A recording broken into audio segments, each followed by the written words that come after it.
Olá Mundo e a todos que vivem nele, meu nome é Stephanie Cunha e você está no canal Olá Mundo Geek. Novamente a gente está fazendo aqui a cobertura do Sana Parte 2 de 2025 e claro, trazendo mais uma entrevista, mais uma convidada muito especial. Elô D'Angelo está aqui com a gente. Obrigada pelo convite, oi pessoal. E a gente vai conversar um pouquinho sobre as obras dela hoje aqui, tá? Fiz essa pergunta para o Daniel, vou fazer para você também. Como foi esse sua trajetória para você se tornar quadrinista? O que foi que te impulsionou a começar a contar histórias tão potentes, tão pessoais também, em quadrinhos, em formato de quadrinho? Bom, eu sempre quis, na verdade, trabalhar com quadrinhos, mas infelizmente no Brasil a gente não tem uma faculdade de quadrinhos ainda. Então, quando eu fui escolher a minha profissão, embora eu já quisesse trabalhar com isso, eu fiquei um pouco insegura de ir para um lado das artes, né? Tem sempre aquela lenda de, você vai morrer de fome. E eu fui me encaminhar, na verdade, para o jornalismo, que eu também gosto desse lado da comunicação, eu gosto muito de contar histórias, ouvir as pessoas. Então eu fui para esse lado pensando que eu poderia depois encontrar alguma forma de encaixar a arte ali. E eu estava certa, porque quando eu estava na faculdade eu descobri o jornalismo em quadrinhos. Aí eu falei, nossa, posso unir a faculdade que eu estou fazendo com o que eu quero fazer. Exato, e aí eu comecei a fazer muita coisa de jornalismo em quadrinhos, todos os trabalhos que eu podia eu colocava, acho que os professores já não aguentavam mais, sabe? Falar, essa doida do jornalismo em quadrinhos. Fiz meu TCC em quadrinhos também. E depois disso eu criei minha página no Instagram, onde eu comecei a fazer mais tirinhas e focar mais em arte. Faço também jornalismo hoje em dia, né, em quadrinhos, mas é totalmente focado em quadrinhos no geral, né? E aí foi crescendo e foi isso, basicamente. E o que é que mais te influencia, assim, no teu processo criativo? Que eu sei que parte muito das suas vivências pessoais, mas como é esse processo para você criar os seus quadrinhos? Bom, eu me inspiro muito na minha raiva. Eu me sinto muito frustrada quando eu vejo uma notícia horrorosa de política, quando eu vejo que alguém está passando por uma situação de muita injustiça, ou mesmo quando eu passo por isso, né? Então eu sinto que se eu não fizer quadrinho, não fizer alguma arte falando sobre isso e levando também para as pessoas, conscientizando também, eu sinto que eu vou explodir, sabe? Então eu prefiro fazer o quadrinho para meio que dividir essa raiva e sentir que eu estou fazendo alguma coisa, seja passando algum conhecimento, seja gerando um questionamento na cabeça das pessoas, porque eu sei que nem todo mundo vai mudar de ideia, mas pelo menos que abra, né, um pouquinho a cabeça. E aí eu sinto que pelo menos eu estou fazendo algo para mudar e não só ficando com raiva e explodindo de raiva. E nas suas obras, você aborda muito questões de gênero, feminismo, corpo, autoestima. Como é que você enxerga esse papel dos quadrinhos nessa frequência, né? Nessa ferramenta de resistência e de empoderamento? Eu acho que os quadrinhos são uma mídia muito acessível. Muita gente aprende a ler com quadrinhos, né? Na escola a gente tem sempre em livros didáticos tirinhas, né, vestibular, a gente vê muita tirinha. Então eu acho que já é uma ferramenta que a gente conhece desde muito cedo. E que aqui no Brasil, felizmente também, a gente tem esse lugar muito afetivo para o quadrinho, por causa do Maurício de Souza, do Ziraldo, né, e de outros quadrinistas também que são muito famosos e que a gente conhece desde sempre.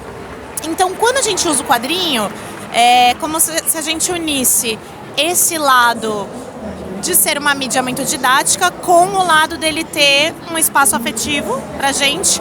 Então eu sinto que é mais fácil de chegar nas pessoas com os assuntos mais diversos, né? Então às vezes a pessoa tá um pouco ressabiada de falar, por exemplo, sobre gênero ou questões raciais, né? Mas quando você vem com um quadrinho, parece que a pessoa fica um pouco menos na defensiva e topa pelo menos te ouvir. Eu já recebi muitos comentários legais de pessoas falando assim, nossa, eu não concordo com você, mas eu não sabia desse dado, não sabia dessa informação. Pelo menos a pessoa se permitiu se informar para que ela mesma possa até discordar de mim, mas de forma informada, né? Então eu acho que o quadrinho é maravilhoso nesse sentido. Acho também que qualquer pessoa pode fazer quadrinhos, pode aprender a fazer, né? Você não tem que ter um tipo de desenho para fazer quadrinho. Então é muito acessível nesse sentido também, que qualquer pessoa pode pegar essa linguagem e desenvolver. Então é maravilhoso. Eu sei que eu tô puxando a sardinha pro meu lado, mas eu amo. No mercado editorial, assim, do Brasil, eu vejo, né, como um local que ainda tem espaço de crescimento feminino ainda, né? Como é que você, como quadrinista, enxerga essa questão editorial? Ainda tem muito a crescer, ainda tem muito a se desenvolver, já ganhamos mais espaço. Como é que você enxerga isso? Eu sinto que a gente dá 2 passos para frente e 1 passo para trás, sabe? Porque nós temos muitas mulheres fazendo quadrinhos no Brasil e ainda assim a gente costuma ver em prêmios, em editais, em eventos, uma predominância masculina. Aliás, uma predominância masculina branca também, né? Porque eu acho que não dá para separar essas questões, estão sempre muito interligadas, né? Não é só gênero o problema. Também falando de pessoas LGBT, de pessoas de fora de São Paulo, do Rio de Janeiro, né? Enfim.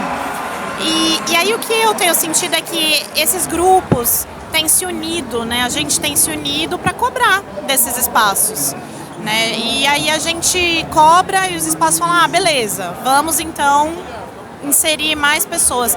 E aí no ano seguinte eles mudam, mas aí parece que quando a gente afrouxa a nossa observação, aí volta atrás, né? Então tem prêmios que a gente bate muito, o prêmio fala, beleza, indica um monte de mulher e no ano seguinte quase não tem mulher.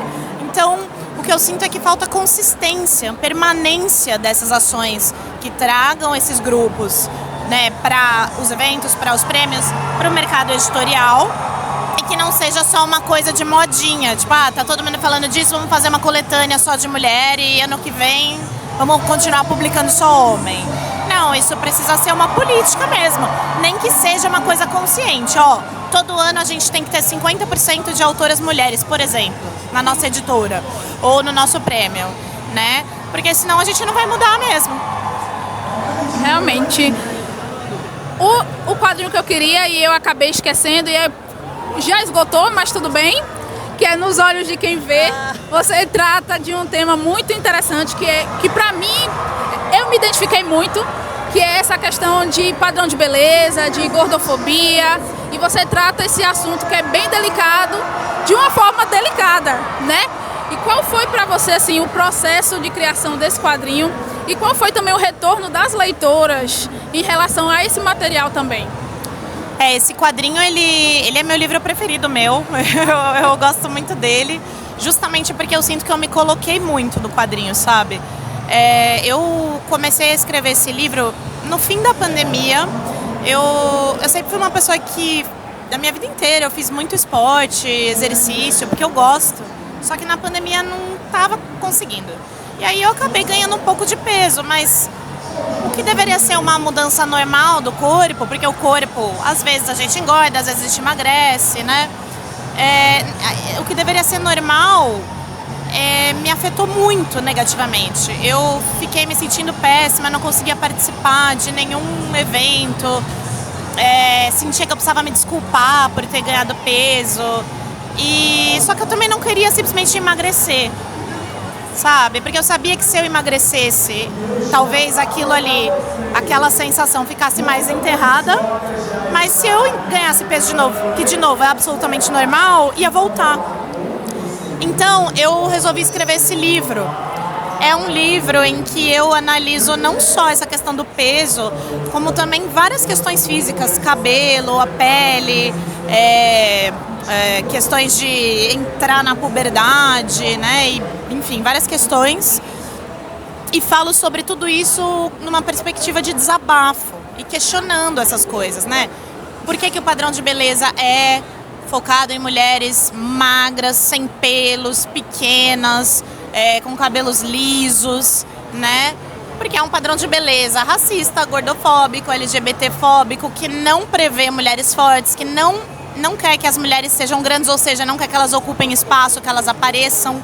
Tudo isso pra mim foi surgindo como questionamentos e eu fui colocando nesse livro, que tem uma estrutura que mistura tirinhas com partes mais longas, né, de narrativa, e conta essa parte da minha vida. Quando eu lancei o livro, eu achei que ia ser uma coisa meio pessoal, sabe? Que as pessoas iam falar, legal, mas você é maluca? Sei lá.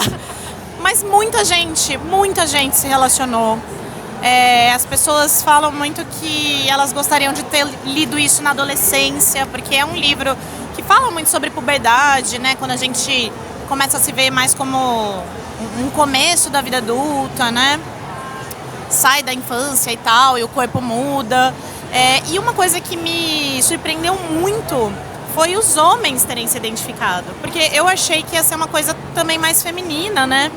Mas não, muitos homens se identificaram porque justamente o padrão de beleza, apesar dele ser, sim, muito cruel com as mulheres, cara, ele não prevê, por exemplo, homens trans, né?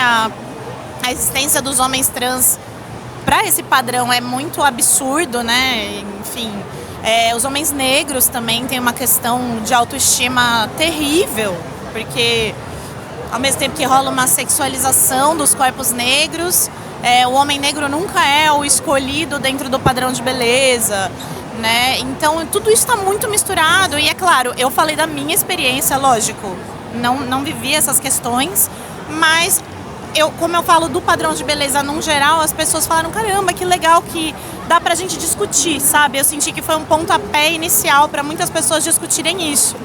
E eu fiquei muito feliz, apesar de ser um tema triste, eu fiquei muito feliz de sentir que as pessoas se sentiram acolhidas e que estavam me ouvindo e começando a se ouvir mais sobre isso. Então é por isso que é meu livro preferido. Indo para um quadrinho mais leve, que é Dora e a Gata, tem uma abordagem mais leve, mais lúdica. Qual foi o seu objetivo, assim, com esse tom mais fofinho, de uma forma também que continua sendo potente emocionalmente, mas de um tom diferente, né, nos olhos de quem vê? Sim. Cara, Dora e a Gata, ele foi meu primeiro trabalho maior, né, porque até então eu estava fazendo muitas tirinhas, mas eu não tinha tido a experiência de um trabalho contínuo e longo.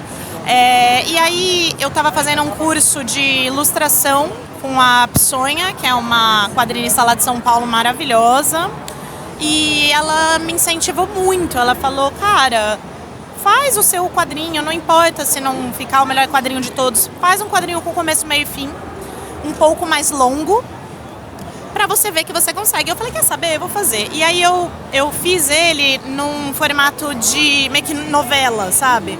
Fiz vários capítulos, tanto que se você pegar pra ler, os quadrinhos não variam de tamanho. Eu fiz todos quadradinhos que eu postava no Instagram, né?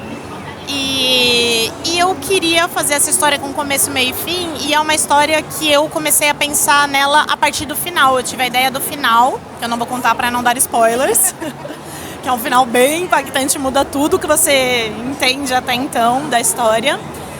E aí eu falei, tá, a partir desse final, quero chegar nesse final, então como é que eu vou fazer o começo? Aí eu comecei a desenvolver os personagens, as relações entre eles.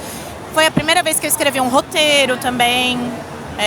Hoje em dia eu olho e falo, nossa, tem tanta coisa que eu podia ter feito, devia ter mudado. Mas pra época, eu nunca tinha estudado roteiro, não tinha nenhuma experiência. Eu acho que é maravilhoso, porque é uma história sobre auto-amor, né? A personagem principal, que é a Dora, ela tem um relacionamento abusivo, que ela vai entendendo que não é legal, né? Então é bem didático também nesse sentido. É um livro muito introspectivo sobre a vida e as coisas que acontecem e perspectivas diferentes. E também foi um livro que eu fiz em aquarela, que é uma coisa que hoje em dia pra mim é muito mais difícil, porque toma muito tempo, mas naquela época eu me propus a fazer. Então é um livro, cara, que explora muitas coisas legais, eu tenho muito orgulho dele. E foi um ótimo primeiro livro, foi um ótimo começo. As pessoas olharam pro livro e falaram, caramba, quais são as próximas coisas que ela vai fazer? Então eu adoro Dora e a Gata. Sou minha própria fã. Mas tem que ser mesmo, né? Tem que ser mesmo até pra dar o gás pra continuar produzindo. Eu acho. Mesma coisa que eu perguntei ao Daniel, Cuscuz Surpresa é o crossover aí, pra quem não sabe, eles se relacionam, né, gente? Então eu acho muito bacana, é um quadrinho bem interessante, porque vocês juntam esses temas regionais e também afetivos que vocês têm. E eu queria saber como é que foi esse processo de vocês colaborarem. Isso é normal, algumas pessoas que eu já conheço que são casais também, que trabalham com quadrinhos, têm esse costume de fazer esse crossover aí de processo criativo. Mas eu queria saber como é que foi pra vocês criarem esse quadrinho. Eu amo esse título, Cuscuz Surpresa. Eu amo, que eu acho fantástico, é muito... É o tino certo, sabe? Eu gosto demais. Conta pra gente aí como é que foi esse processo de trabalhar com a pessoa que você se relaciona, né? Cara, o título é bem legal mesmo, é muito bom, né? Olha, pra gente, o Cuscuz Surpresa surgiu como uma forma da gente estar junto, porque o Dan mora em Salvador e eu moro em São Paulo. São mais de 1.400 quilômetros de distância, passagem de avião é cara, inclusive se alguma companhia aérea quiser patrocinar a gente, por favor, a gente vai adorar. E aí a gente precisa descobrir formas alternativas de estar junto. Então a gente assiste muito filme junto, muita série, às vezes a gente combina de ler o mesmo quadrinho, o mesmo livro. A gente participa de eventos, né, como o Sana, por exemplo, juntos. Sempre tenta chamar um ao outro, mas não é sempre que a gente pode estar junto assim. Então a gente, como os dois desenham, os dois gostam de fazer quadrinhos, a gente falou, vamos criar então essas tirinhas onde a gente pode se encontrar, figurativamente falando, mas literalmente também, porque a gente discute as tirinhas, né, a gente faz reuniões, a gente cria juntos e planeja juntos, né? E então veio dessa vontade de estar junto e também de querer colocar no papel as nossas ideias. E aí as tirinhas são às vezes umas maluquices que a gente discute, às vezes são piadas, às vezes partem de coisas que a gente assistiu, ou então são coisas que a gente viveu de verdade, né? Tipo, tem tirinha nossa que conta sobre o nosso carnaval, tirinhas que contam aventuras que a gente viveu em viagens, quando o Dan foi conhecer São Paulo, quando eu fui conhecer Salvador, fala muito das diferenças e semelhanças entre as duas cidades. Então é um projeto muito precioso pra gente e ao mesmo tempo também é diferente de outros projetos de casais que também são diferentes entre si, porque cada um meio que tem a sua coisa, né? Eu acho que a nossa coisa é essa, além do casal, tem a questão de mostrar as diferentes culturas, né, das nossas vivências. A minha sendo de São Paulo e a do Dan sendo de Salvador. Muito bacana. Você já foi premiada, né, com a HQ Mix, Ângelo de Agostini, são premiações importantes.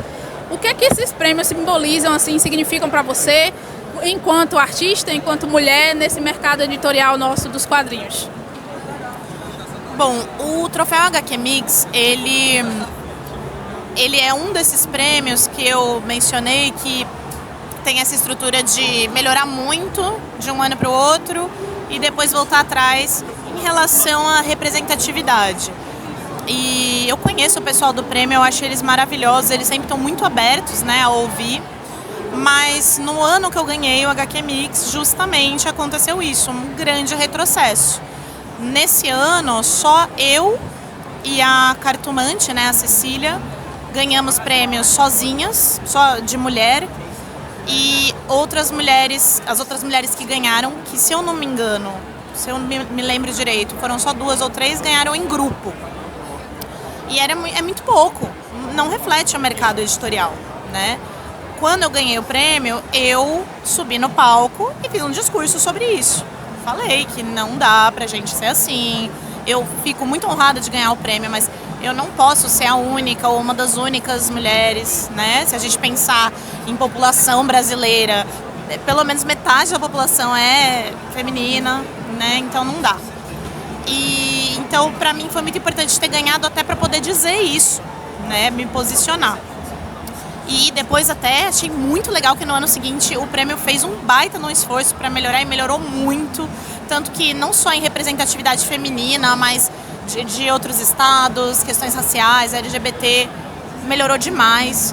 Inclusive o Dan ganhou no ano seguinte, então eu fiquei muito feliz. Então foi importante nesse sentido também. E claro, para minha obra foi super importante, porque é uma honra, eu sempre quis, né, receber esse prêmio, eu fiquei muito feliz e é um prêmio também que os nossos pares votam, né? Não sei se as pessoas que estão assistindo sabem, mas é um prêmio que todo mundo que trabalha na área pode se inscrever para votar, né? Tem uns jurados, mas você pode votar, então é uma votação super informada, é bem legal. E o prêmio Ângelo Agostini foi muito legal também, porque eu ganhei 4 de uma vez. E eu achei muito doido, assim. Falei, nossa, que incrível. E esse prêmio só teve mulheres que ganharam. Então foi inédito, assim, eu nunca tinha visto.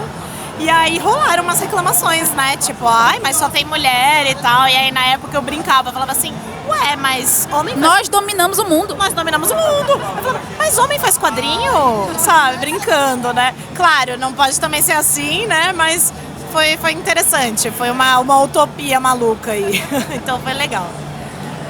Fiz a mesma pergunta também pro Daniel. Quais são os seus lançamentos? Se é que pode falar alguma coisinha, né? Dá aqui um spoiler pro Olá Mundilo Geek das suas próximas, dos seus próximos trabalhos. Se tem alguma história, inclusive, se você quer, que você tem vontade de explorar mais, dá pra contar aí pra gente? Bom, tem alguns projetos que eu não posso falar ainda, mas posso dizer que pro ano que vem eu tô preparando um projeto muito legal, que também tem a ver com autoestima e não posso falar muito, mas é muito legal, eu tô gostando muito de fazer. E para esse ano, pro fim desse ano, a gente já divulgou que eu vou lançar uma coletânea de tirinhas com a editora Conrad. E aí vai ser uma coletânea de tirinhas já publicadas minhas, parecida com a que eles publicaram pro Paulo Moreira, que é o Só as Melhores do Paulo Moreira. Então vai meio que ser um Só as Melhores da Elo. E aí a gente está fazendo a seleção e a ideia é a gente lançar na CCXP. Então para esse ano temos aí, para o ano que vem não posso falar, mas vai ser legal. Elo, muito obrigado pelo seu tempo, muito obrigado por ter cedido aí pra gente poder fazer essa entrevista. Se você gostou desse vídeo aí e tá gostando da nossa cobertura do Sana, parte 2 2025, já deixa o seu like, se inscreve no canal, ativa o sininho pra você não perder nada por aqui. E é isso, gente, a gente vai ficando por aqui. Até o próximo vídeo. Tchau, gente!